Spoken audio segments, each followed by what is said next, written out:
What's up, YouTube? Jay Kaufman here again.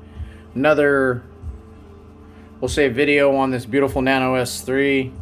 Really love this helicopter. I mean, it's awesome for beginners. It's good for an intermediate pilot like me. You can really get the guy out there and do, funnels and inverted hovering and inverted backwards. I wanted to go over a couple things. I haven't done a video. I've been kind of busy. But this little guy here, I found that I cranked my dual rates up to 120 on both elevator and aileron to get this guy to really flip where I like it to go. The 100% dual rate just wasn't enough. The thing wouldn't flip fast enough. It would kind of like stall out. So if you were to do like an inverted half puro to inverted, you'd really have to get that sucker up and do a stall flip, neutral collective, and get the guy upside down. When I cranked my dual rates up to, I started at 105, went to 110, went to 115.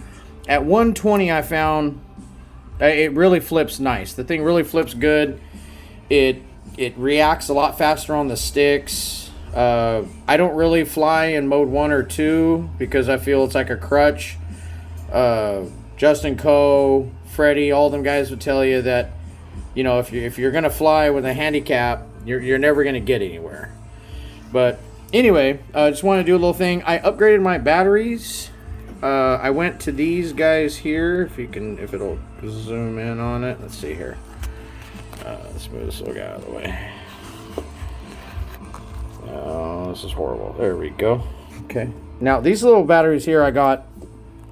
They're about the same as an E-Flight. You probably can't. I don't know why my camera is just being stupid right now. Anyway, I'll just have to read it to you. They're the Electron Pros 3.7 180 milliamps at 45C. I was using the E-Flight batteries, and they were lasting me probably maybe 2.5-3 minutes with some pretty decent moving around with 3D. These Electrons got me another 1.5 minutes of flight time. Especially, because I only run idle 2, and when you're trying to do, TikToks with this guy, he kind of underpowered, but, you just get used to it. These batteries tend to hold up a little bit better. I do use the NX8. I love that radio. It's been good to me. But, I mean, if you guys want, we can go through a little, kind of show you my rates here on this thing a little bit. Let's see here. We'll go here. Turn this light off, it's all bright. Okay, so it's horrible. Excuse me, guys. I'm just still new to videoing and getting everything kind of dialed in here. So, I do use Accurate RC for my simulator. So, if you guys are curious, I love that simulator. It's pretty realistic. But here we go. So we'll go over here. So here, I'll go to dual rates. And if you look here, that's my lowest dual rate that I use. Gosh, this is a horrible video. I'm sorry, you guys. But you see there, you go up. That's my second rate.